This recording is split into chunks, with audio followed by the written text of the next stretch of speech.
for invocation, followed by the Pledge of Allegiance.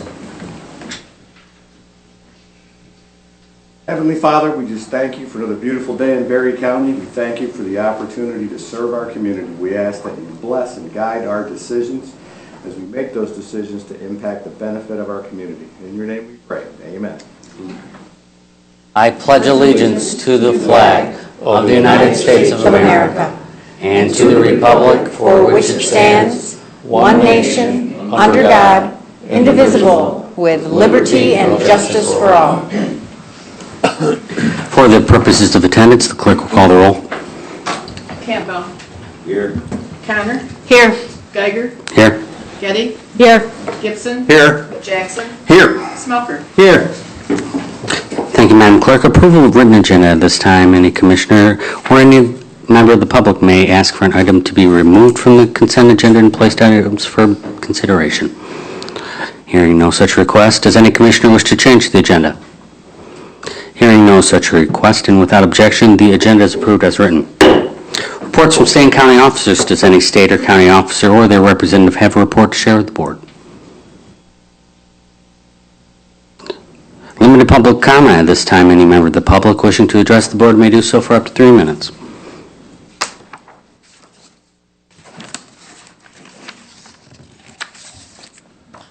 Jim Brown, Supervisor, Hastings Township, and the commission, chairman of the Birch Fire Association. Everybody's got a copy of this. I'm going to read it. It's going to be a game changer. This is from Mercy Ambulance to the Birch Fire Association and the City of Hastings, dated 8/5/21. Mercy Ambulance has been privileged to serve the City of Hastings and Birch Association for the past 45 years, making efficient use of up-to-date equipment and quality trained personnel.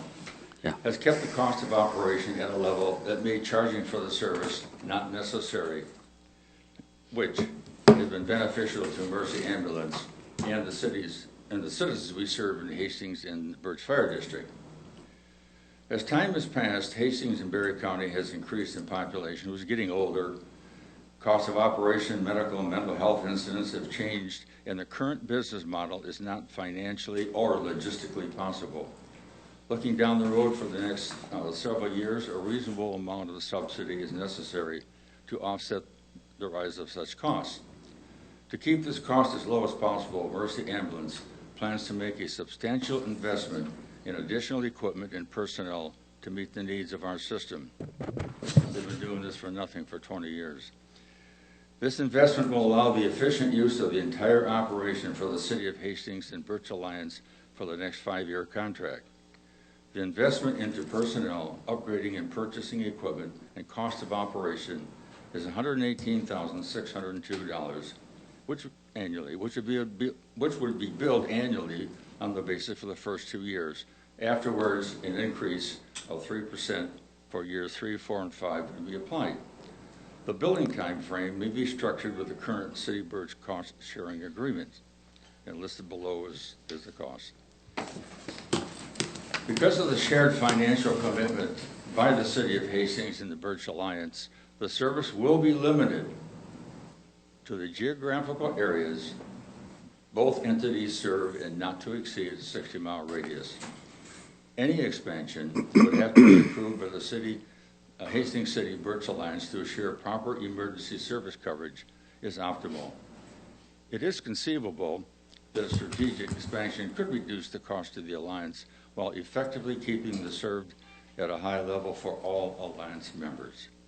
In closing, Mercy Ambulance is looking forward to a positive future with the City of Hastings and Birch Alliance leading the way as an example of how private and governmental cooperation for the benefit of all. And just for the heck of it, I took the last census for the City of Hastings and the 5 townships that comprise Birch. I took that population amount, which is 21,787, and divided it into that cost. And each resident for a year comes to $5.44, which equates to 45 cents a month. I defy anybody in the state of Michigan to do that as well as we have. the best bargain for medical emergency services in Berry County. So anyway, I want you to have that. That's what's on the horizon. Last but not least, in a public comment, we have two very attractive commissioners. One I can see and one hiding behind this post. I highly suggest that the ugliest person here, Commissioner Hoot Gibson, trade places with her so we can see her and we hide him. We appreciate your comments. Thank you for, I'm dead serious. no, you are. Thanks, Jim. Is there further public comment today?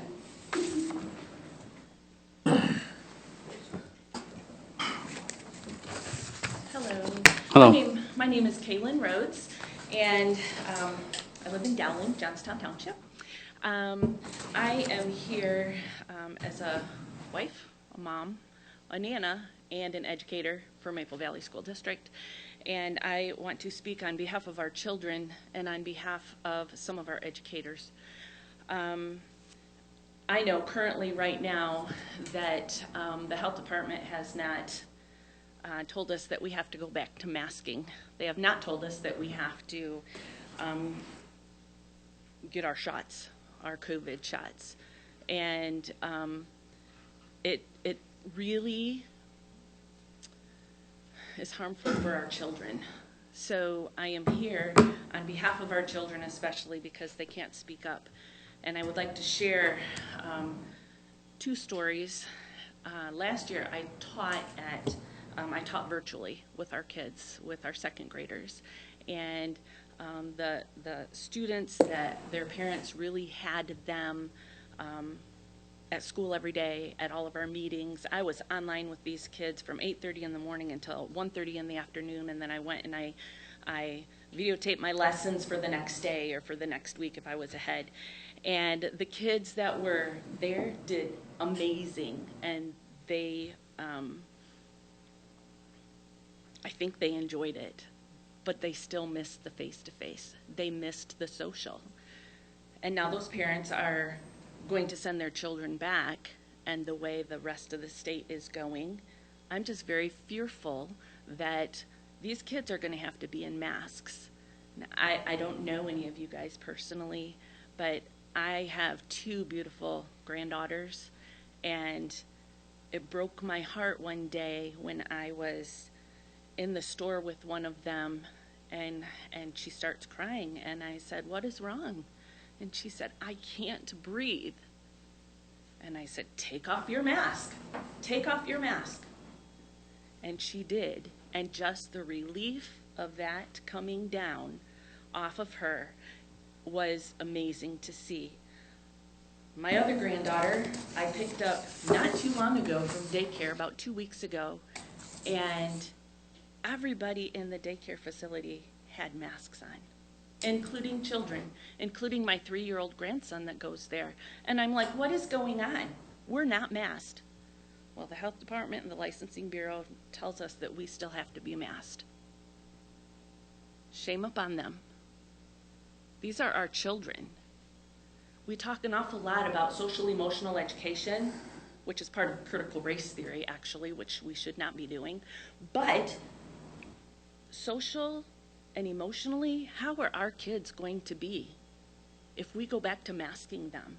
They've already lost 1.5 years of education. My second graders coming into me this year, I have been told, are the lowest ever. You guys, as our county commissioners, you are, I don't understand all the little intricacies, but I know that you guys have a hand with the health department somehow. And I just pray that if you don't have grandchildren or you haven't seen these little children struggling in their mask, that you will look around and you will say, whoa, what are we doing? Please stand up for our children. Please do that. Please stand up for the educators that are saying, we don't want to be masked. We want to see our children. We want them to see us. Please help us with that. Thank you.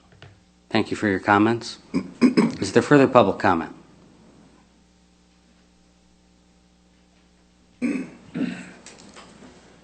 Good morning, Rick Moore, Berry County Parks and Rec Commission. I wish to remind commissioners and guests to speak up and use your outdoor voice so we can hear you speak. Also, I would prefer to err on the side of safety rather than opinions from the internet.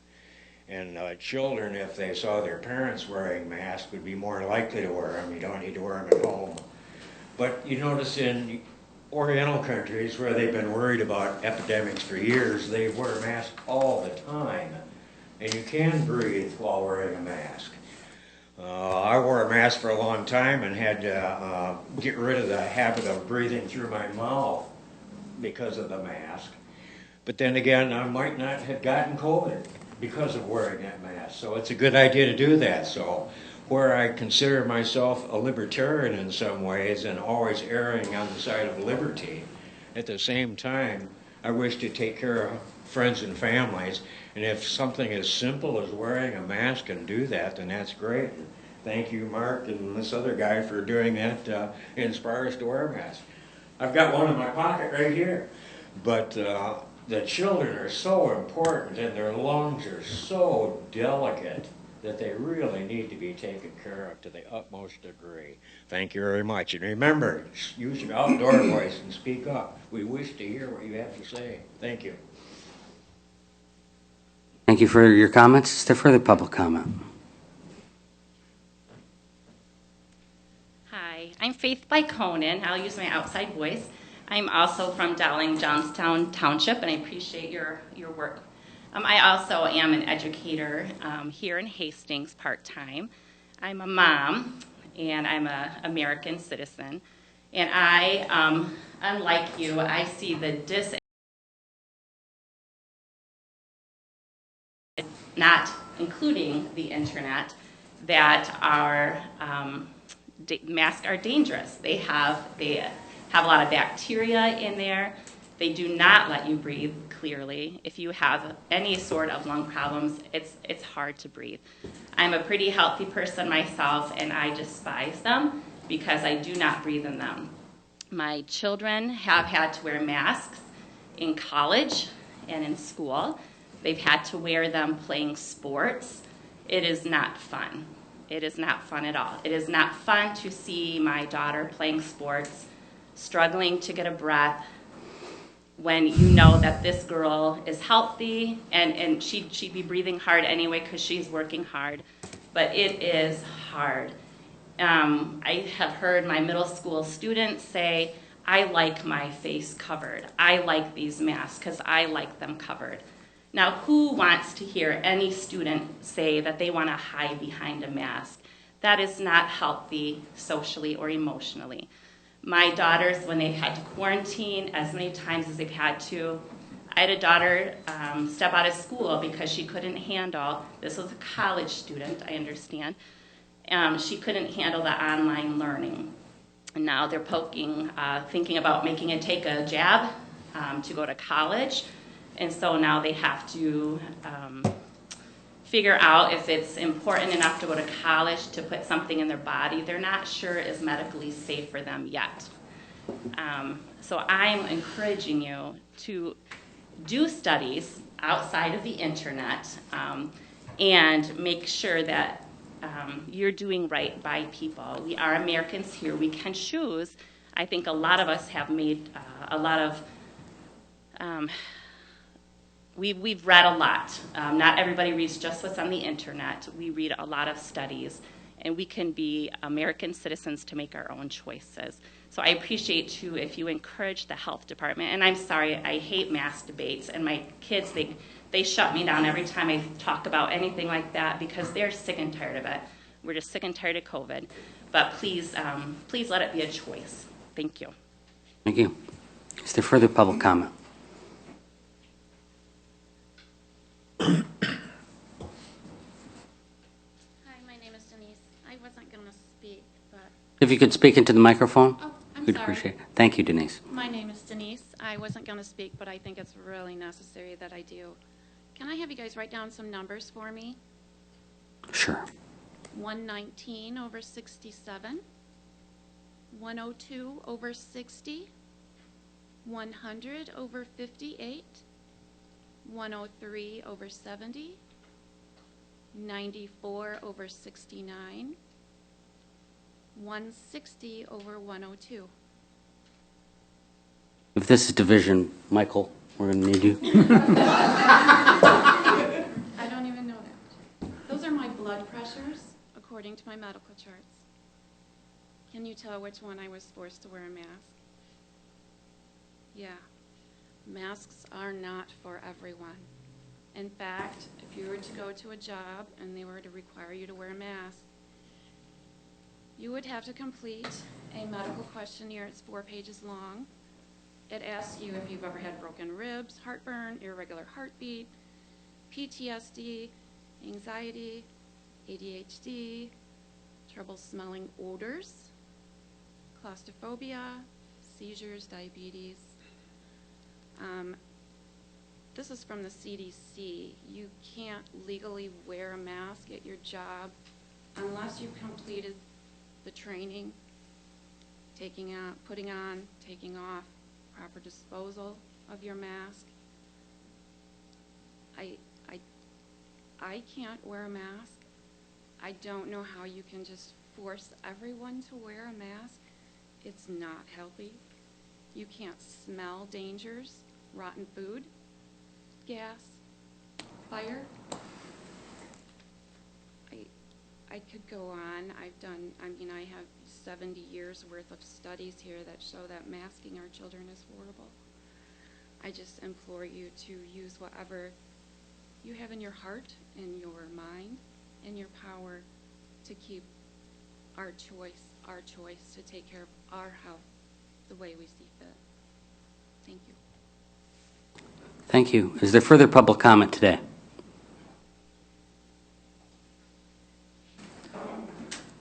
Hearing no further public comment, various correspondence. Does any commissioner have any correspondence to share with the board? Consent items, Commissioner Smelker. Mr. Chair, I move for the approval of July 27th, 2021 Board of Commissioner meeting minutes. Second. Motion by Smelker, supported by Gibson, to approve the items listed under the consent agenda. Discussion is not allowed and roll call vote is required. All those in favor will vote aye. Those opposed will vote nay. The clerk will call the roll. Campbell. Aye. Connor. Aye. Getty. Aye. Gibson. Aye. Jackson. Aye. Smoker. Aye. Geiger. Aye. The consent agenda is approved. Presentations, we'll start with Drain Commissioner Dahl.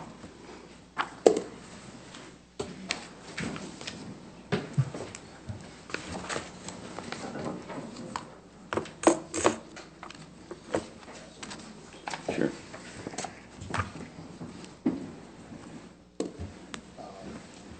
I'm passing around a list of the drains that we've used. John had asked if we could tell him which ones that the maintenance guy works on. Up 2020. This is a list of the ones that we use the equipment on, the Bobcat on some of them, the loader on some of them both. It's nice to know what it's being used for. Yep. Is this thing on? Yep. Okay. There it is. Anyway, that's a list of them. If you want to see the list of all the ones that the maintenance guy works on, you're welcome to come down to our office and look through the pages. That's all the drains that we worked on, or with the maintenance guy. As you can see, Are these, you worked on, those are the ones that we used either the Mini or the Bobcat or both on but in 2020? in 2020 Okay. alone. Yeah, and there's other ones that I'm not very good at paperwork, so when I go out with the machine by myself, sometimes I don't write it down. Thank God Tammy and our maintenance people are way better at it than I am. This, I wanted to show you guys, this is 2.5 years of work. This is the Cloverdale public landing. As you can see, when we started, there's a swing set over here and there's a slide over here, and they were all water park toys at that time. I don't think the township, when they put them in, intended them to be water park toys. Now, we got them dry. And right now, we're working on the project that'll keep them permanently dry. So, I don't know if you guys like them pictures or not. I like them. I like to think. that we did something right. You've closed a water park in Berry County, is that what you're saying? Exactly.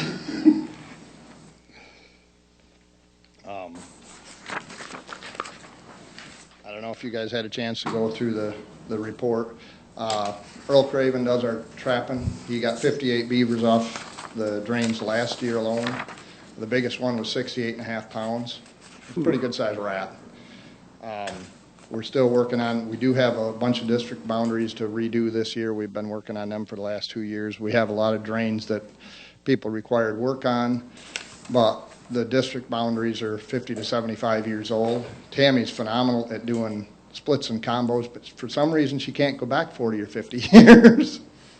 So last year we returned 10.4% of our budget back to the county commissioners because under Michael's guidance, we're allowed to not have to spend it. We don't get dinged if we return it, which is phenomenal. I wish all government agencies could run that way. Here's a list of the ones that work was done on, be it we did it, or we subbed it out, or the beaver trapper worked on them. There's 2 pages of them, I think.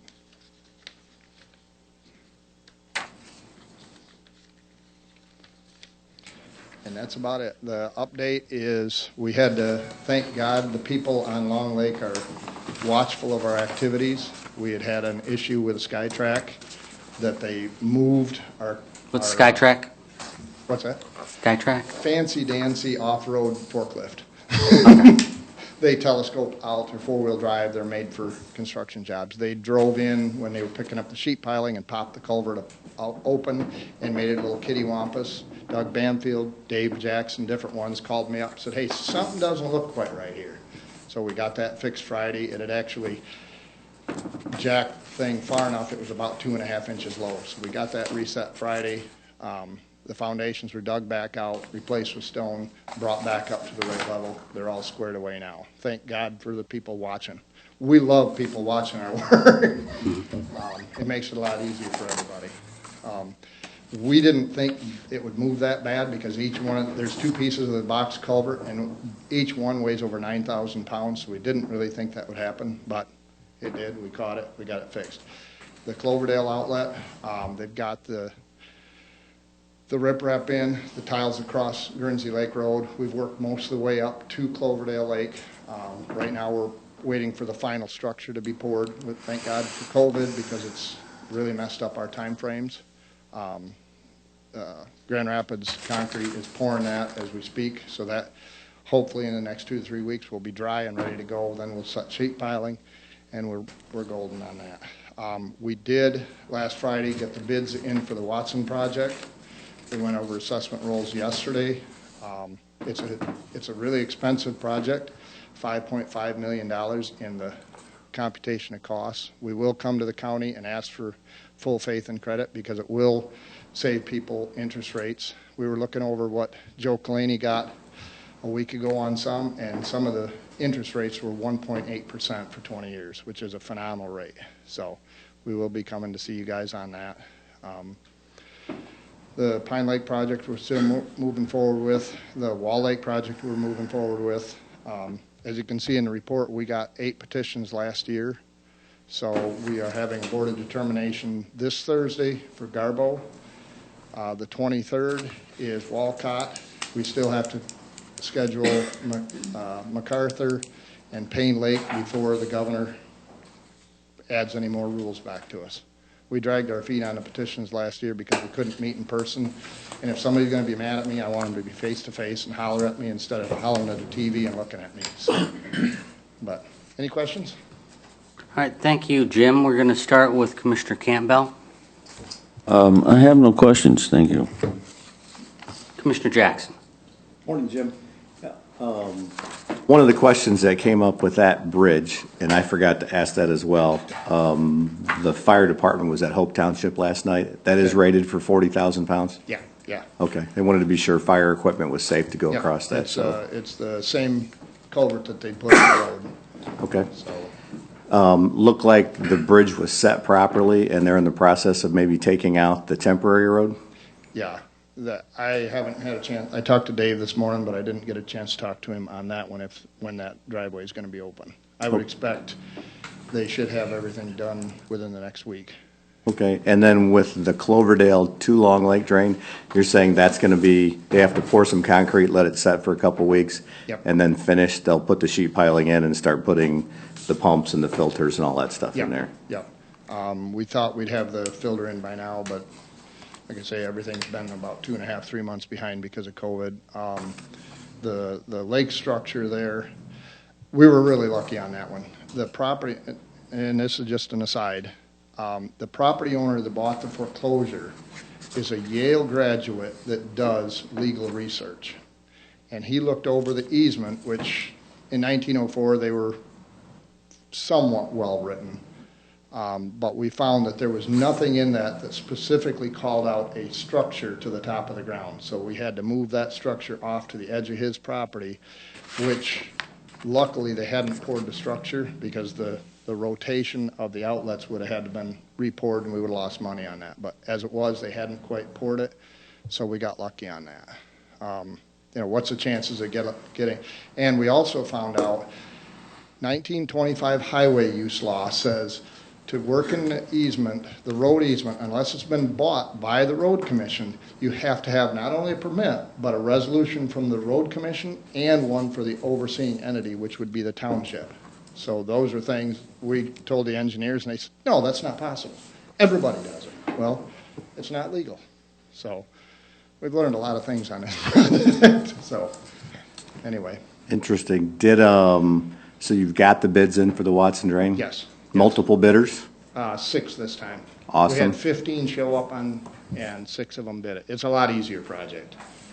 There's 2 pump houses. One of them will have 4 pumps. One of them will have 1 pump. The piping, the toughest part of this whole project was they got to bore some of the property instead of open cutting. And all the pipe has to be fused because it's a pressure system. So. Okay. Do they have an estimated start date? Is that going to be a fall or a spring project? No, it has to be started after October 15th because we have to let the water down so they can work in the dry. DNR asks us to not draw Crooked Lake down after October 15th. They've been really good about working with us, but we've decided, okay, that's when we'll shut the pumps down so they can build their pump systems, and it's to be up and functional by April 1st next year, everything.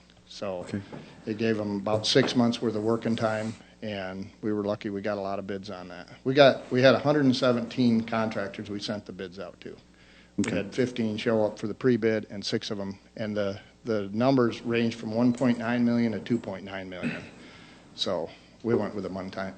Bulk of them got it, 1.930, I think. So we were hoping if we could do it for 2 million or less, we'd be happy.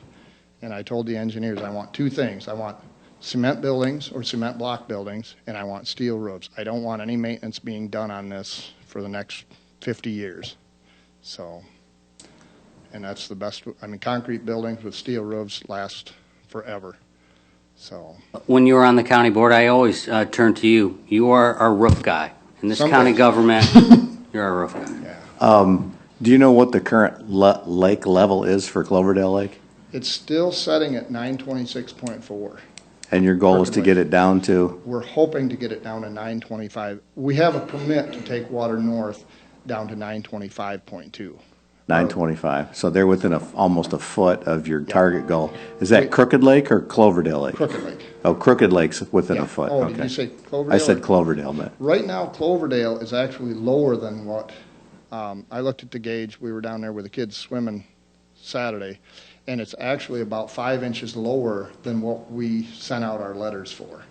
Our letters went out a year and a half ago, and at that time we were like 923.5. We estimated that the septic systems and all buildings would be out of the water at 922.5, I believe. I'm not exactly sure, and we're actually a few inches lower than that. A lot of the letters that we got back in wanted it another 6 inches lower. So right now they're real close to what I think they'd like the lake level at. Boats are not getting stuck in the channels. Nobody's complaining. And it's set at that since we pulled the pump out, 2 months ago, 3 months ago. So the 10-inch tile is working to hold that level. So it's possible when we put the new drain in from Cloverdale to Long Lake, there won't even be any flow in it at this point. it'll be about the same as what we're getting right now. Okay. So unless we get, I mean, big rains, it'll make it a little less flashy, so. And, Okay. of course, Long Lake should be less flashy because instead of a 30-inch opening at best, we'll have a 48-inch. So that'll help the people on Long Lake too, so. Okay, thank you. Yep. Vice Chair Connor? Thank you. Thanks for all your hard work, Jim. Well, I got you in front of me. What's new on the Cuddy? Our dredge did not work the way it was presented to us. It will not take, there's a lot of debris on downstream side of Patterson. A lot of brush that we were told that the debris catcher upstream would have taken care of all that. It evidently didn't. We found a lot of small twigs, brush, small limbs. So we're working with Proma, what's the name of it? It's just, She left. she just stepped out. It's a company that makes these little dredges. It does mining. We worked with Larry Durbin. He's got a dredge that'll actually take a 4-inch solid. So we're working with that. But we also, Mary Chamberlain down at Crystal Lake contacted a gentleman named Jason Everett, and he's looking at Crystal Lake, and I'm going to take him up to Cuddy and see if he can do the project. Okay. Because he said he can take a 3-inch solid, and his prices were phenomenally low. Good. I don't know that he can deliver. I haven't seen his equipment, and I haven't seen the work that he does. But if that be the case, then we're back in the ballgame. Okay. So, Right. so we're hoping. Okay, So. thank you. Commissioner Gibson? I have no questions. Thanks for your detailed report. Well, this will teach you. Commissioner Smelker? Jim, on a petition, how many signatures need to be there before it'll start a board of determination? If it's a new drain, there has to be 5 people in the proposed district and 5 people in the township that's affected. If it's on an existing drain, you get 5 signatures and you're off to the races. Thank you very It much. doesn't take much. Of course, the road commission can write it if they are possibly going to get a bill. Any township can write it, any village can write it. And we have now went to the point where our new petitions, we're asking that we get people petitions and road petitions and township petitions so that everybody knows what we're trying to do and there's no surprises. Like the Duncan Lake Intercounty, that board is made up of drain commissioners. It'll be Allegan, me, and Kent, and MDARD will set on that one. We've got a road petition from the road commission because 108th Street overtops. We've got, John Corner got me 22 signatures for the lake, and the township wrote the petition. That way it's very obvious. And if anybody has anybody that wants to set on a board of determination, we'd be tickled to death to pick on them. I mean, ask them to set. Thank you. Thank you, Jim. Commissioner Getty? I'm interested in the process for the Board of Determination and establishing the drain. Yep. When you're in that preliminary phase of determining whether or not the drain is necessary and Yep. is going to be advantageous, is there engineering work that's done, Yes. hydrology that's done, that's presented to the Board of Determination, or is that after? No, the engineer goes out, and the whole idea of the Board of Determination is it's 3 disinterested people. They must own property in the county, but they cannot be in the proposed district. We pick ones that are not even in the township because the township will be getting an assessment. That way, that cleans that up. They're just like a jury on a trial. They come in, they're not supposed to have any information. They're not supposed to go out on the site. We've had problems with board members before that went out and started, oh, well, you could do this, you could do that. They are not tasked with how much the project is or the design of it or anything. They're there to see if it meets the criteria, which Doug Kelly will, either Doug Kelly or one of the board members will give examples of the criteria of health, convenience, and welfare. And so they look at it, and it's totally up to them. If they don't see that there's a issue that needs to be taken care of, they vote no. If they look at it and there is a public health, convenience, and welfare issue that should be taken care of, then it goes forward. We had one last year with Yankee Springs that failed. So they do fail. There's been other petitions. Brian Sensi had one where somebody wanted the end of a drain widened so they could get their float boat in. It failed, of course. So there are some times that they fail. Typically, if you have flooding issues, they do pass. Fine View down there had one property that the whole house got washed away. That one passed. It would be nice if the state would give us some money to do a little work before we went to Board of Determination, because some of these I think could be solved less expensively, you know, if we could get in and do some of the work ourselves. But when you go through a Board of Determination, the engineer has to do all the work. They have to tell you how it's supposed to be done. They typically will give you a couple, 3 different choices, but you're looking at 30% of the cost is soft costs, which, you know, I mean, $100,000 project, all of a sudden $150,000 because you got to follow what the engineers direct. So for the Garbo drain, for instance, there's already been engineering work done for that? Yep. And that will be presented at the, it'll be on Thursday? Correct. That will be, the facts have to be presented by the engineer so that they can make a decision one way or the other. Is that report publicly available? At the meeting, yeah. But not in advance? He's working on his report right now. He said he thinks he's got everything together for it. Typically, they go out, you know, look at what's been flooded, try to get some pictures. That one there, we've got houses. I'd like to be able to assess the health department for that one. It's not legal, but they allowed him to put a septic system in his backyard that was, to me, too close to a swamp. I don't know why they did that, but, you know, that's their decision. Maybe the water was way down back in 2004 when they built the house. It should have been set up as a drain district originally.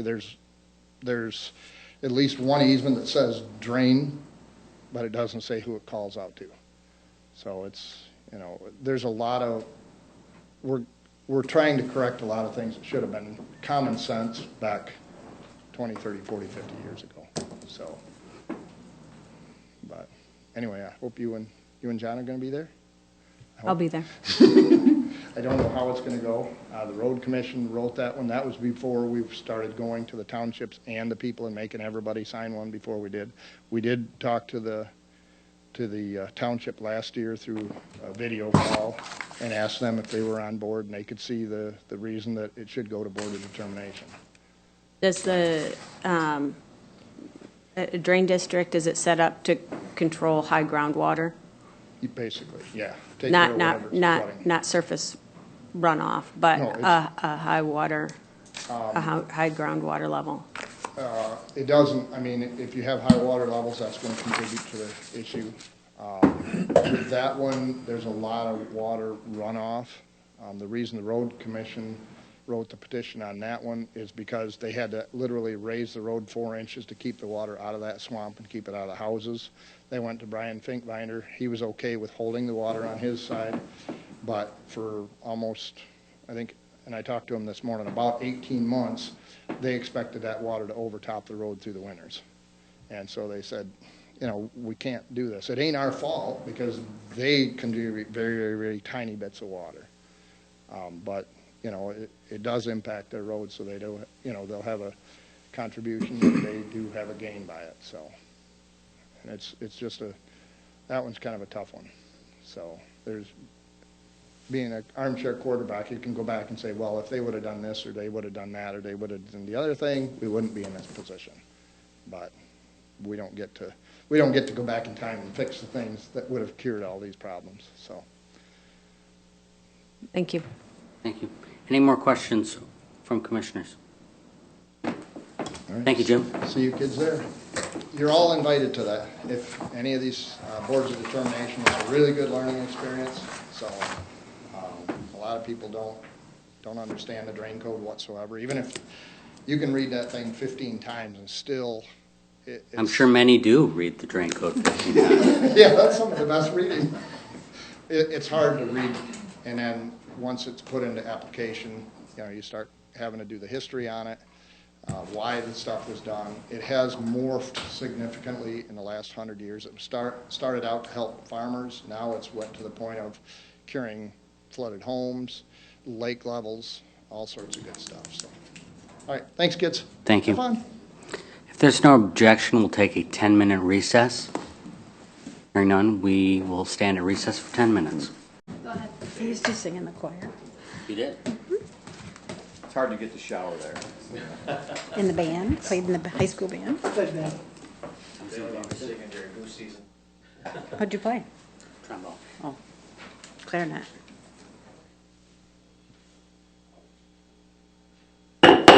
Board will come to order. The board will come to order. This time we will turn the floor over to Sheriff Leaf for the annual report for the Berry County Sheriff's Office. Sheriff? Well, it was a COVID year, so it's kind of an easy report this year. Go ahead and flip through, that's our chain of command there. You can keep going through that in a while. That's our mission statements. Here's what our accomplishments were during the COVID year here. Remained open, operational during the pandemic, and of course we're one of those mandated functions that had to stay open. We kept the jail for 2020 COVID-free, and that's quite an accomplishment for my corrections staff. I'm very proud of them for that. In fact, we didn't get hit with COVID until, was that March or April? What was that? Somewhere around that ballpark. And there again, it could have been a lot worse because just the layout of our jail, and again, our corrections staff jumped right on it and nipped it right in the bud there. Got a new animal control vehicle. Our animal control officer is much happier. We got something you can get in and out of some pretty muddy places. Replaced 2 boats, and thank you guys for helping us out with that. We finally got the one decaled and getting ready to put it out in Gun Lake there. And we got 2 correction deputies, 2 sergeants, and now we've got the teams like we needed for quite a while. So we got a sergeant on staff almost all the time in corrections. I don't think you want me to go through all this. Let's get through the statistical stuff. And if you guys want this, we'll put it on our website, or did you make extra copies? No, we don't, but the information will be available in the board packet at berrycounty.org. If you go down to the bottom of the website and click on latest board agenda and download the packet. So. Corrections division, in order to keep be a licensed correction officer, you have to have so many hours of training each year. And last year, even a COVID year, we had 943 hours of training, and a lot of it, almost all of it, was online. They pretty much shut the classrooms down. Obviously, the mental health type stuff is very important for our corrections, CPR, first aid, and just update on correctional law, because we periodically get, it keeps going in and out on me. Looks like I had a full battery on it, so all right. Anyways, laws and court cases, they change, so we have to keep our correction officers up to date on all that. Go ahead. Inmate admissions, we pretty much shut down the jail because of the COVID. We were taking basically serious offenses, drunk drivers that needed to sit in there and sober up for a while. Same thing with domestic violence. We take those people on in, and serious felonies we'd take in. So that's why you see these numbers lower. This year you're going to see numbers increase quite a bit.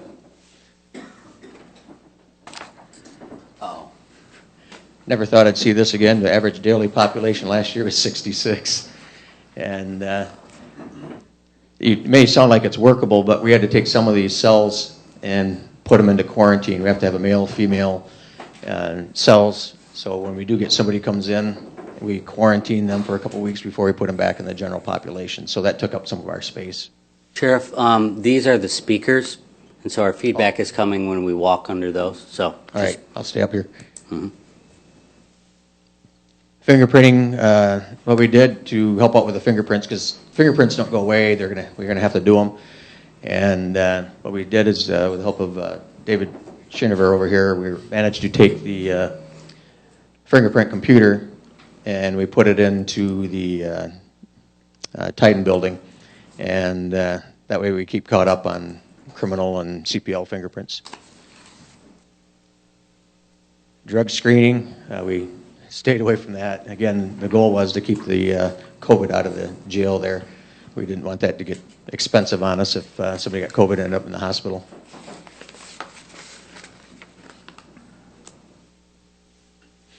Okay, go ahead, next one.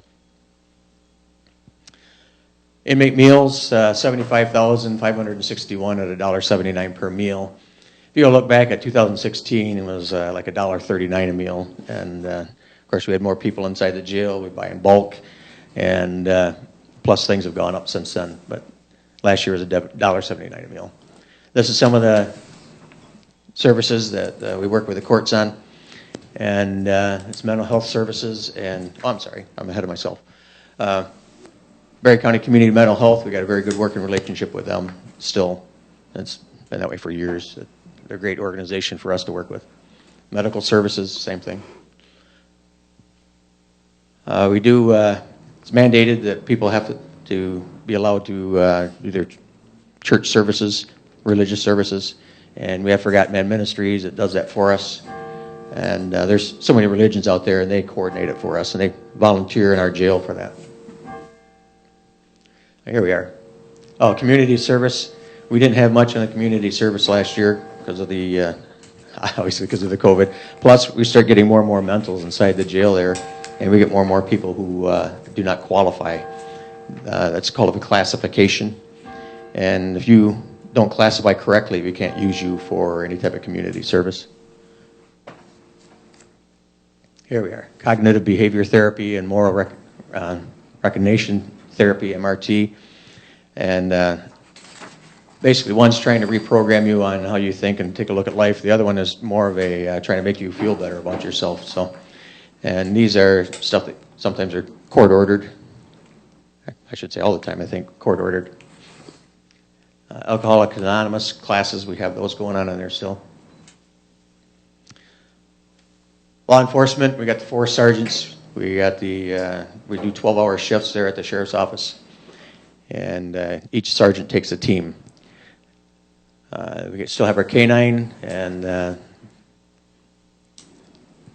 think you guys did a story on Grizzly there a while back. Oh, investigative unit, got 1 detective and 1 detective sergeant handling all kinds of calls. I tell you what, you have to be very organized to do that job. Sometimes they're sitting on 30 or 40 complaints trying to work on those. Middleville unit, we still contract out with Middleville. We got 1 sergeant and 2 deputies up there. And last I knew, we had 5 reserve officers up there.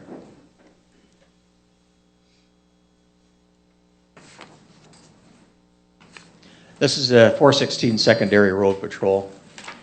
And it was part of a grant back in 1978, they started it. And what it is, it's for secondary roads. We get complaints about speeders in a certain area. We will take this car and assign them to go out to those areas and see if we can slow traffic down. We get quite a few all around the county.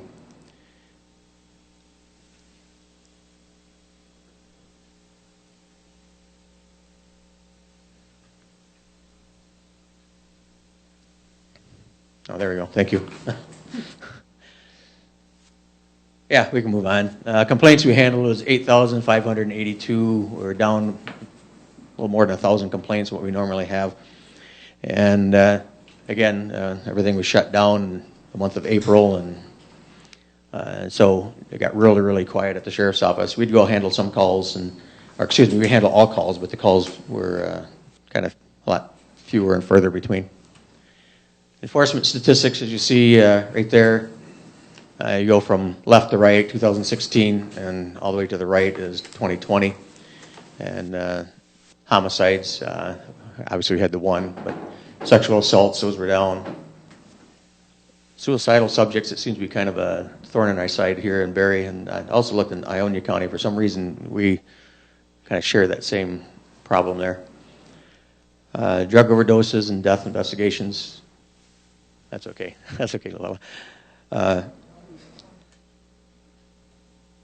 Death investigation is anything from a homicide to an unattended death. In other words, you come home and you have a loved one that has died. It could be from cancer. We still have to go out and investigate those.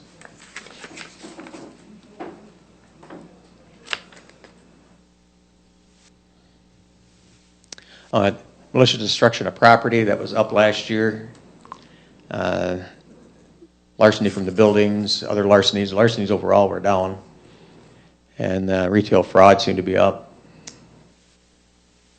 Home invasions down a little bit, but again, we're right in the ballpark where we're usually at. And controlled substance, violation of the Controlled Substance Act, that's what that last one is. This is what we enter in our computer, and I'm sorry, this is in our computer, plus we add to it or take away from it. This is what our current numbers are. We got warrants. I can't say current. This was end of last year. We had 138 circuit court, 456 district court warrants, and as you see, the 151 friend of the court and 7 probate court warrants. And stolen vehicles, it looks like we had 35. No, there's still 35 in the system. So those 35 could be stolen in 2019. Right. Anyways, this is the other stuff we deal with: stolen articles, bond conditions, probation orders, and so on. Go up just a little bit. 269 sex offenders, and that doesn't mean we had 269 new sex offenders coming in last year. That's what we register and keep current in our system. Here's your canine activities. Obviously, it was down again. It was pretty quiet for a few months there. Marine Division. Seemed to be everybody wanting to get out in the summertime on the lakes there, so we had a lot more contacts than we did the year before. And tickets were up just a little bit, but other than that, we're in a pretty good ballpark right there with all the lakes we have in the county.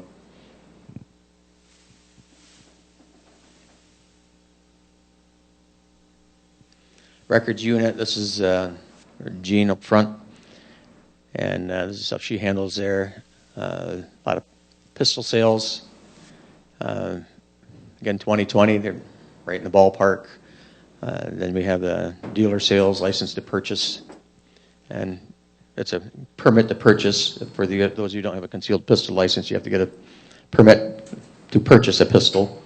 And what it basically is a background to make sure that you qualify to have one.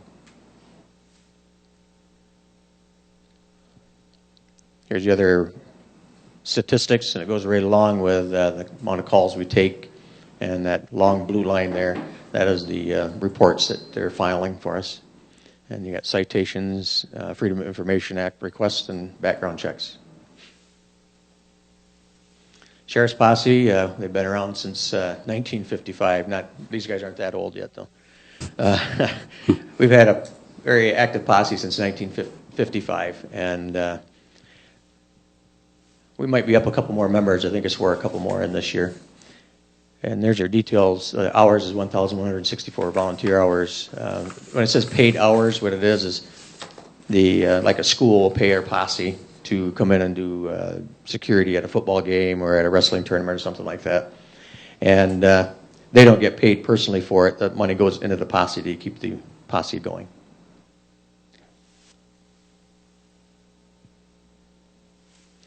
Victim Service Unit. They were pretty much shut down for quite a bit of last year, and they still managed to get involved. And the Michigan Sheriff's Association, who started the Victim Service Unit, required 12 what's called the CEUs, and that's continuing education units per year, and they managed to be able to keep up with all that stuff. So again, another good unit of volunteers that we have that are a huge asset for us. And we're out there taking, some days we're just running from one end of the county to the other taking calls, and now we have a volunteer unit here that'll take the time and give the people the help that they need when they have something tragic happen to them. So, any questions? Sheriff Leaf, before we ask questions about this report, this board must ask about a serious issue on the minds of our constituents and local elected officials. It's local election integrity. Sheriff, what can you tell us about the status of the integrity of Berry County elections and the status of the report of the investigation into the voting equipment? Well, let us finish the investigation on that. And there's still some follow-up that had to be done. And again, I haven't talked to my investigator in, about a week now on it. And when we get done, we'll do a report for you guys and kind of share it with everybody. But I did agree with the prosecutor that we weren't going to be releasing anything until we were both ready, because it is kind of a hot potato. And I don't know, I'm trying to think of anything I can really give you on it.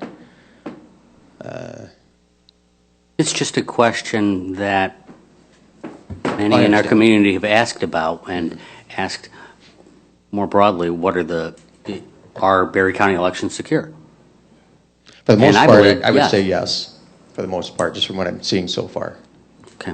There are a couple little quirks that we're looking into, and that's the follow-up that we're talking about, and I don't want to divulge on that. Of course. What happens is we get a witness and they're willing to come forward, then all of a sudden, no offense, Mike, but the news media comes in and starts calling, and all of a sudden they back off. And so, plus, the way things work when you start talking about memory, because if you witness something, and we get right to you and you give us a statement, that's the most accurate statement. But if you go and a week later you talk to John about it, and John starts asking you questions about what you saw, now he's added to your memory.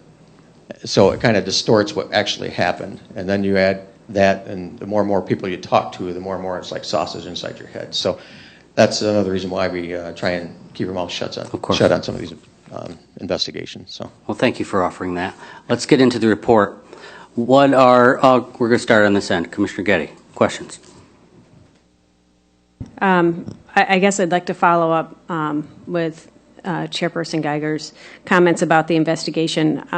I've heard from several residents that are concerned about an investigator working in Berry County from outside of the state and not knowing who is funding that investigator. Can you tell me who's funding that investigator? We've never received a bill for him. But somebody is paying for, I mean, that they're not doing that for free. As far as I know, he's doing it pro bono. Then I'd like to know what his motivations are for that. And that's, I've been contacted by many residents to understand how. Yeah, we're trying to figure out how they're doing, how they're working within our system and not knowing their motivations in the investigation. And I think funding is a legitimate question to understand. Yeah, even the expert witnesses, expert people I've had come in and talk to me that way back in December, they've never received a bill from any of them. So I'm not sure who's funding them. So, but Berry County is not. And he was highly recommended by an attorney that I've been working with before to come in. And he's handled investigations before on throughout the country on voter fraud. We've never handled one, especially one that might be this detailed. And again, I'm not going to divulge too much into any of the details on it, but so for the most part, he's helping my deputy out, and my deputy's basically takes the lead on it because he works for me. And he's just helping him out because we've never handled anything like that. And our question is, we're worried about this guy here, but we're not worried about who the people are who are programming the computers, because I've never met any of them, never vetted anybody there.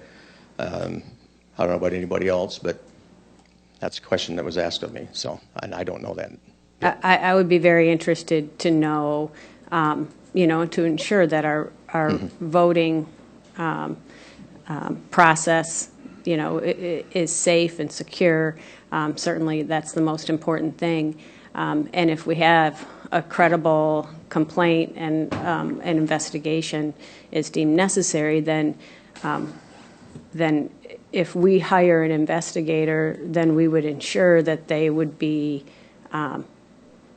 representing Berry County's best interest. Right. With having an investigator that's being funded from outside sources, I'm not sure that's. That just raises a red flag for many folks. I get it. Are there any other questions or comments from commissioners related to the investigation into voting equipment? Okay.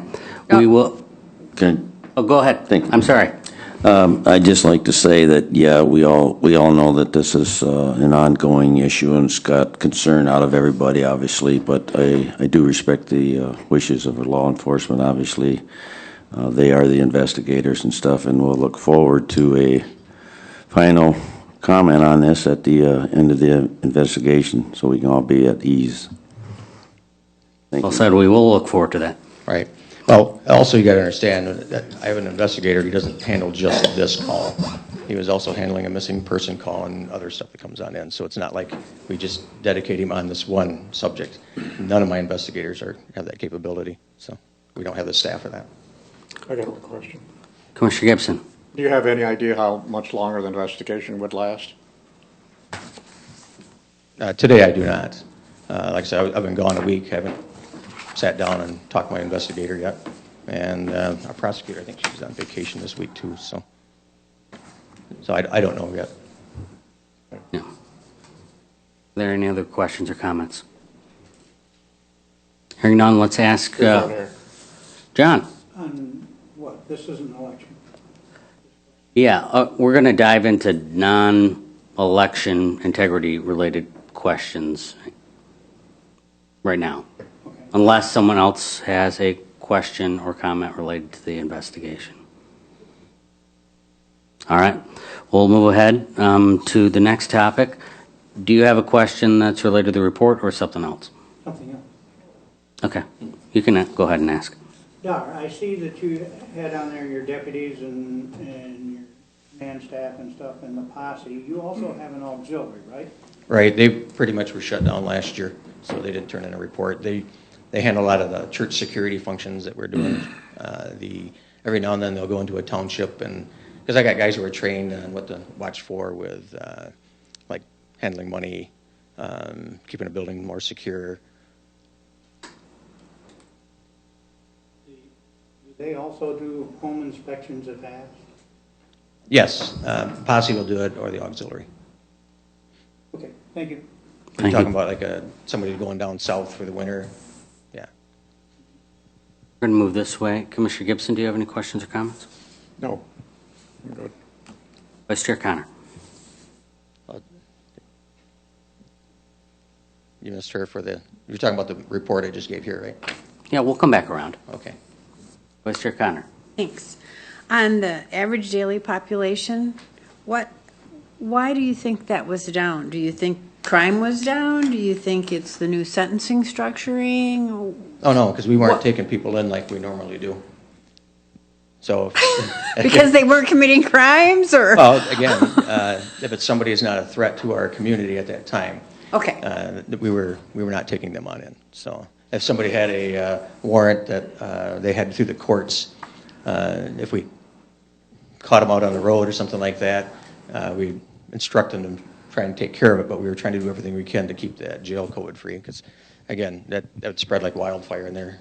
Well, what about the new sentencing guidelines that came down about a year ago, where they were recommending like just some things? They were going to have them reduce the bonds or not have like, I know what you're saying. You're going to see more of that this year. This year they're going to kind of go more into effect? Right. Because I know we talked about that when we talked at our meetings that we had regarding the jail, that these new sentencing structures where they weren't going to keep people in jail for...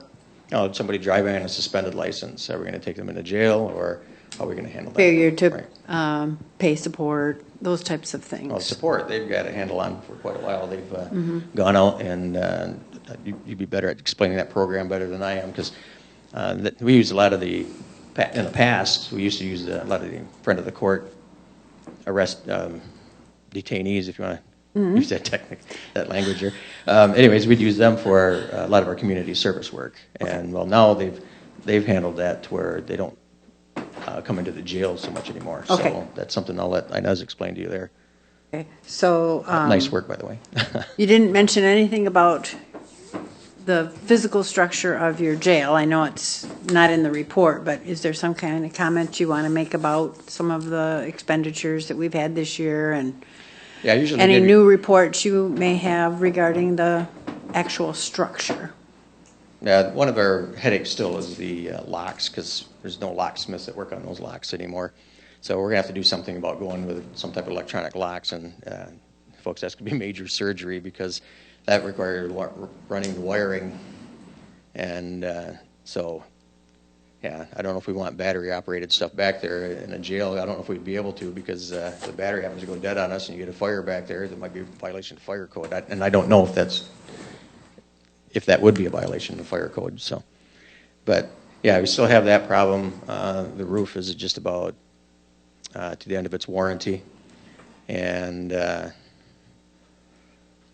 just basically the same old problems. The Okay. HVAC system, heating. We finally got control of some of the heating on there, and I think part of the problem is for years we had the same company coming on in and maintaining the heating and cooling, and then you get a new company coming in, and or you get maybe a new employee who doesn't understand that system yet, because it is an older system. So parking lot, working with anyways, Michael and maintenance here on the parking lot there, because parking lot that's beyond repair. Okay, all right. Oh, the, during COVID last year, did you, these Alcohol Anonymous, the Forgotten Man Ministries, did you do those virtually, or were they actually done in the jail, or? It's really difficult because we don't really have the equipment to do as much virtual as we can. And like the Forgotten Man Ministries, that's something we had to keep them out of the jail for a while, so we didn't have that for quite a while. Okay. The AA, I'd have to ask Pete exactly how we handled that, because I'd like to give you Okay. accurate information on that. Okay, thank you. All right. Thank you. Commissioner Jackson. Oh, hold on a second. Good morning. right, Are go we ahead. still operating under COVID protocols in the jail? No. Not right now. We're open up right now. Okay, so back towards 2019, so you see jail populations are probably going to trend upwards back to where they traditionally have been in the 80s or 90s for daily population? Oh, actually, 80s and 90s, we were down around that 66. And 80 or 90 per day. Oh, I'm sorry. Okay, Yeah. I thought you meant 80s or 90s. Okay, thank you. Yeah. Thanks for clarification. Yeah, you're going to see an upward trend on that here pretty soon. Okay, so we're operating under normal protocol, so people are coming into the jail as they typically would, or were before COVID. Right. We're asking the officers out there on the street to use some common sense on it, because we have no idea when the next wave's coming through. Okay. A year or two ago, we went from 10-hour shifts to 12-hour shifts. Well, we had a handful on 10, but it was basically 8s to 12s. 8s to 12s, okay. Have we seen cost savings or schedule savings? Have we been able to utilize better scheduling with that? Oh, it's much easier to schedule. And the part of the reason wasn't so much about scheduling and cost saving, is also about the mental health of the officers, trying to get them away from the job longer. And one of these days I'll explain that to you, and I'd need a marker board to kind of explain that for you. And when you start talking about the mental health of the officers, including corrections, getting them away from them so they have a normal life outside of the jail as much as possible was very, very critical for us in our thinking on that. But what we did come across is that, we have to remind some of those guys to take their vacation days now, personal leave time, and so on. So there was, we don't see the sick time that was being used back when they're on 8s. So there was that benefit. Okay. Last question is the drain commissioner had mentioned that, I don't know if it was based on COVID, but they returned about 10% of their budget back to the county this year with operating under COVID protocols, not bringing as many people into the jail, new scheduling. Have you been able to see a substantial savings or a significant savings in 2021? Is there any cost benefit, or is there a savings not having inmates, not feeding inmates? I mean, Well, yeah, you're always going to get savings on that, but our biggest cost is personnel. We start talking wages and benefits, and we still have a hard time, just like any other correction facility out there. We're shucking out an awful lot of overtime because we have a hard time getting people who want to do this job anymore. And corrections and law enforcement are, it's quite hard to find good quality people to do this job, and a lot of times you can't find anybody. When I first started back in 2005 there, it was nothing for me to have anywhere between 20 to 30 applications in my drawer just waiting for people to get interviewed. And now I've got 0. So yeah, there's not the interest right now in this type of career. are we understaffed or short-staffed? Corrections, we're understaffed right now. Law enforcement, we got one more in field training, and that should bring us up to full staff. But we got some retirements going to be coming up too, so. No safety concerns for corrections? There's always safety concerns for corrections. Right. Right. And I do have a great staff. They're very well trained, but yeah, there's nights where just like they're almost like your children. You're worried about them all the time. So. Thank you.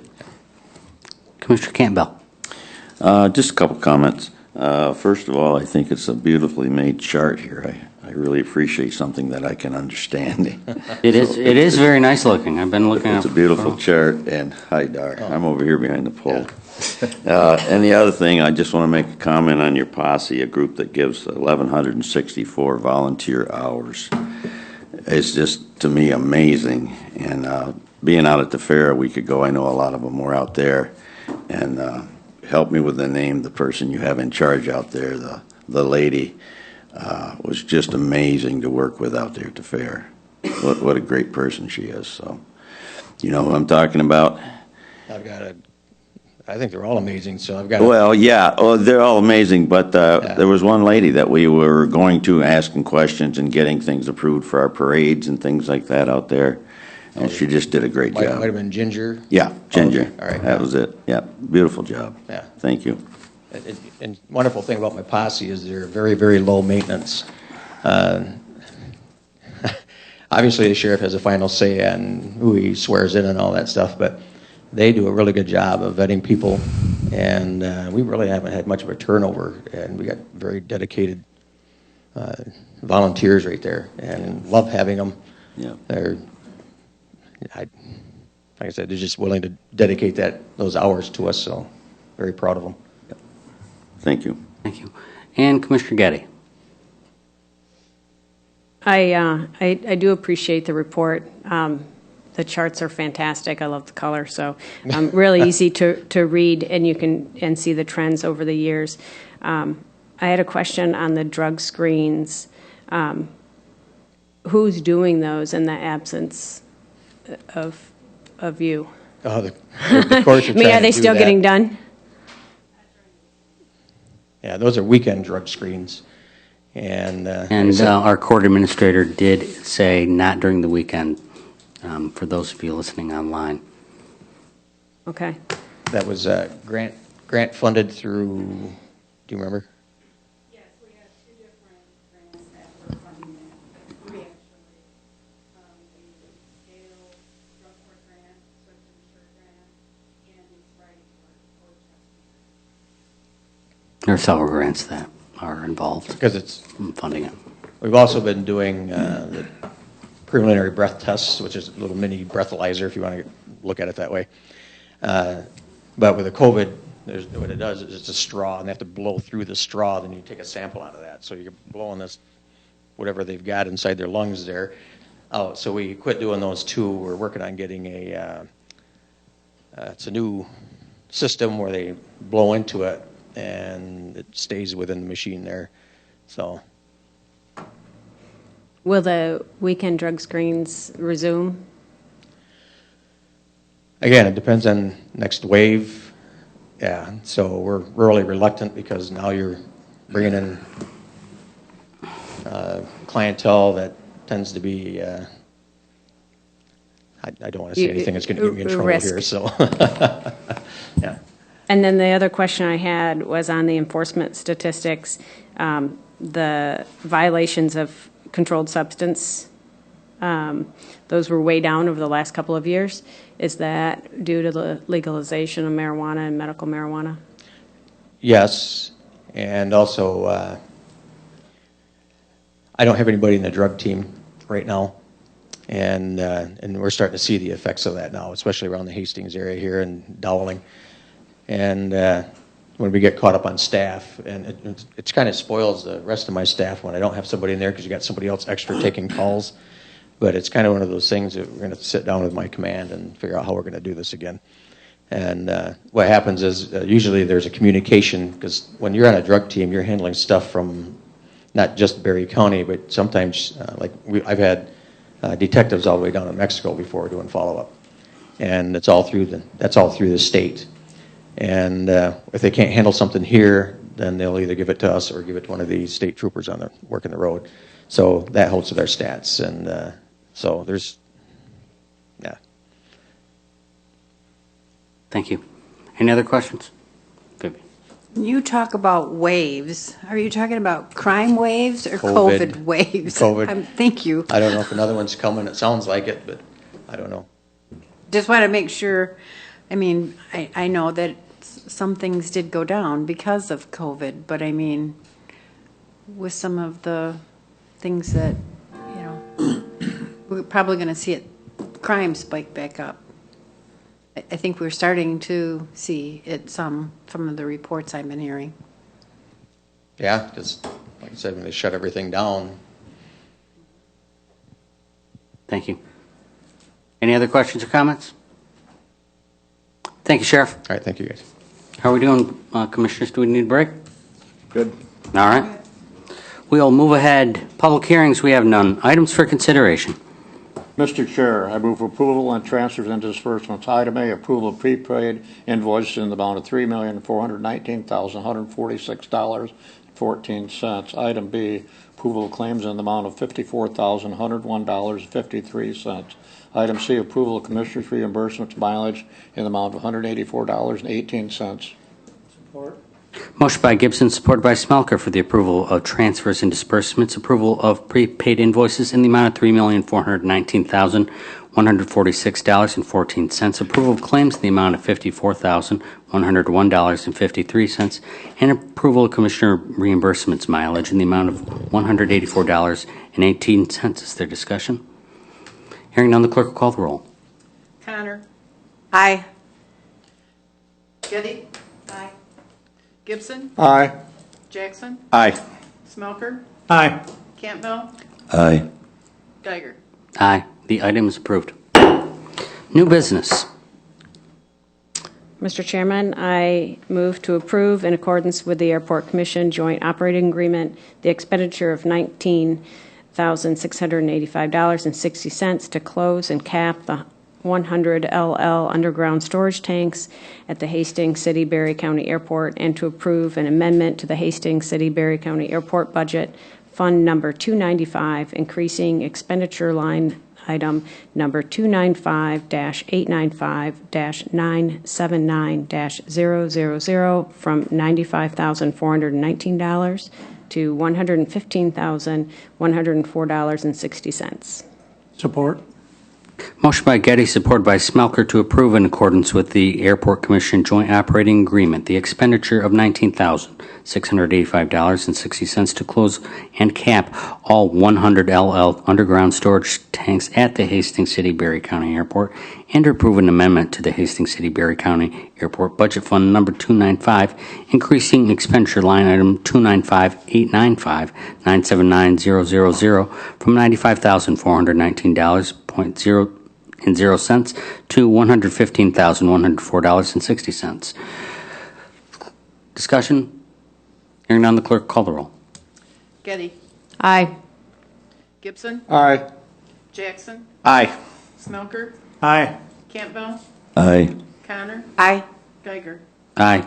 The item is approved. Mr. Chairman, I approve for the adoption of Resolution Number 21-19, resolution approving the tentative agreement reached and successor collective bargaining agreement with the Command Officers Association of Michigan, Berry County Command Division for January 1st, 2021 through December 31st, 2025, and authorize the chair to sign the successor agreement.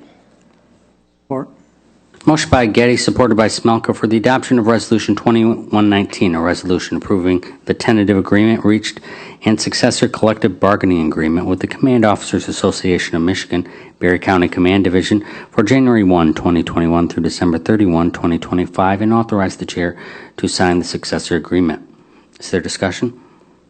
Hearing none, the clerk will call the roll. Gibson. Aye. Jackson. Aye. Smelker. Aye. Campbell. Aye. Connor. Aye. Getty. Aye. Geiger. Aye. The resolution is adopted. Mr. Chairman, I move for the approval of the attached amended MERS Healthcare Savings Program Participation Agreement for the Berry County Sheriff Deputies Unit and Command Officers Unit employees. Motion by Getty, supported by Connor, for the approval of the attached amendment MERS Healthcare Savings Program Participation Agreement for the Berry County Sheriff's Deputies Unit and Command Officers Unit employees. Is there discussion? Hearing none, the clerk will call the roll. Jackson. Aye. Smelker. Aye. Campbell. Aye. Connor. Aye. Getty. Aye. Gibson. Aye. Geiger. Aye. The item is approved. I move for the approval of the attached amended MERS Healthcare Savings Program Participation Agreement for the Berry County Transit employees effective 7/1/2021. Second. Motion by Getty, supported by Gibson, for the approval of the attached amendment MERS Healthcare Savings Program Participation Agreement for the Berry County Transit employees effective 7/1/2021. Is there discussion?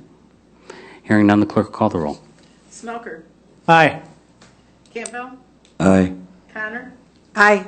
Getty. Aye. Gibson. Aye. Jackson. Aye. Geiger. Aye. The item is approved. I move for the approval to authorize the chair of the Board of Commissioners to approve the 2021-2022 Child Care Fund Plan and Budget. Support. Motion by Getty, supported by Jackson, for approval to authorize the chair of the Board of Commissioners to approve the 2021-2022 Child Care Fund Plan and Budget. Is there discussion? Do we have any questions or comments from our court? No. Is there discussion? Hearing none, the clerk will call the roll. Campbell. Aye. Connor. Aye. Getty. Aye. Gibson. Aye. Jackson. Aye. Smelker. Aye. Geiger. Aye. The item is approved. I move for the approval of Title 4-D Cooperative Reimbursement Program Contract Amendment Number 2, which covers fiscal year 2022 and fiscal year 2023. Second. Motion by Getty, supported by Gibson, for approval of the Title 4-D Cooperative Reimbursement Program Contract Amendment Number 2, which covers fiscal year 2022 and fiscal year 2023. Is there discussion? Hearing none, the clerk will call the roll. Connor. Aye. Getty. Aye. Gibson. Aye. Jackson. Aye. Smelker. Aye. Campbell. Aye. Geiger. Aye. The item is approved. I move for the approval to appoint Commissioner Bruce Campbell as officer delegate and Blank. as officer alternate to attend the 2021 Municipal Employees Retirement System annual meeting and to approve paying the expenses for the officer delegate and the employee delegate to attend on October 6 through 8, 2021 at the Amway Grand Plaza Hotel in Grand Rapids, Michigan. Support.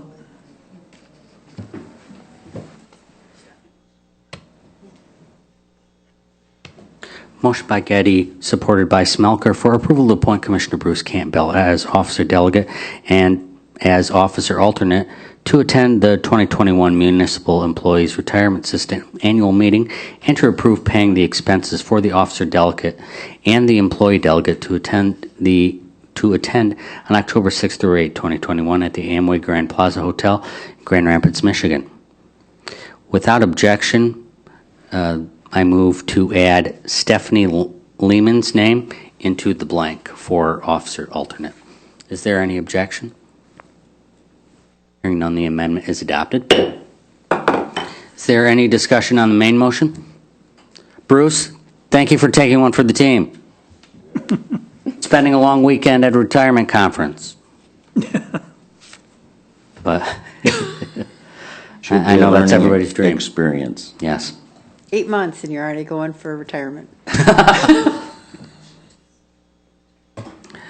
Is there any questions or comments, discussion? Yes. I love to vote on this, is my. Yes. Yep. Unless you vote no. You shouldn't let him, he's voting no. Once they appointed me while I was not here. And Dave. I think we appointed Dave once too when he was gone. I got that happened to me too. Hoot and I are never gone. Missed the meeting, so. Yeah, our retirement policy is a serious issue, and we still got to pay attention to it, even though we got COVID going on. So, thank you, Bruce, for agreeing to do that. There's no further discussion. The question before the board is approval to appoint Commissioner Bruce Campbell as officer delegate and Stephanie Lehman as officer alternate to attend the 2021 Municipal Employees Retirement System annual meeting and to approve paying the expenses for the officer delegate and employee delegate to attend on October 6th through 8th, 2021 at the Amway Grand Plaza Hotel in Grand Rapids, Michigan. The clerk call the roll. Getty. Aye. Gibson. Aye. Jackson. Aye. Smoker. Aye. Campbell. Aye. Connor. Aye. Geiger. Aye. The motion is approved. County Administrator's Report. Chairperson's Report. I have none. Vice Chairperson's Report. I really don't have much. The airport board, we talked about the tanks mostly. We decided to kind of wait on the runway issue. So Didn't want to run with it. Didn't want it to take off. no taxing, so. And we had a special GLIB meeting. We're having some, because of the heat, algae in the channels. So we approved a treatment. So we had to have a special meeting to get right on that because in this heat, the algae blooms have just increased immensely. And that's about all I have for the last couple weeks. Thank you. Commissioner reports. We will start with Commissioner Gibson. I'm all set. We're going to go this way. Commissioner Smelker. Only had 2 township meetings, and everything went well. I'm all set. Thank you. Commissioner Getty. I didn't have any meetings. I attended this last 2 weeks, but we do have Heritage Days coming up in the Village of Middleville on August 21st. So it's a good opportunity for those to come down and see everything Middleville has to offer. Thank you. Commissioner Campbell. I did attend the Maple Grove and Assyria Township meetings and also the conservation easement, where we are working hard on our quest to preserve agriculture land in Berry County. Thank you. Thank you. Commissioner Jackson. All set. Delton Founders Day is this weekend, and if you are so fortunate to attend Delton Founders Day, you will see Commissioner Campbell there with his team of horses giving free rides all around Delton. So, thank you. Appreciate it. Yep, please show up. It'll be fun. Delivering happiness to all parts of the county. It's what we do on this county board. Awesome. I do have something that I forgot. It's more of a question. Maybe Catherine is the person to answer, but I've been made aware that a company which has received broadband or received grant money for broadband expansion in Berry County has gone belly up or is not going to make the investment. Is there anything you can share? That's the first I've heard of it, so I'd love some more information. Yeah. I'm going to be looking into this too. So, Is this the money that was granted about a year ago? yes, this was the federal money. Federal monies? We will investigate this rumor. Limited public comment at this time. Any member of the public wishing to address the board may do so for up to 3 minutes.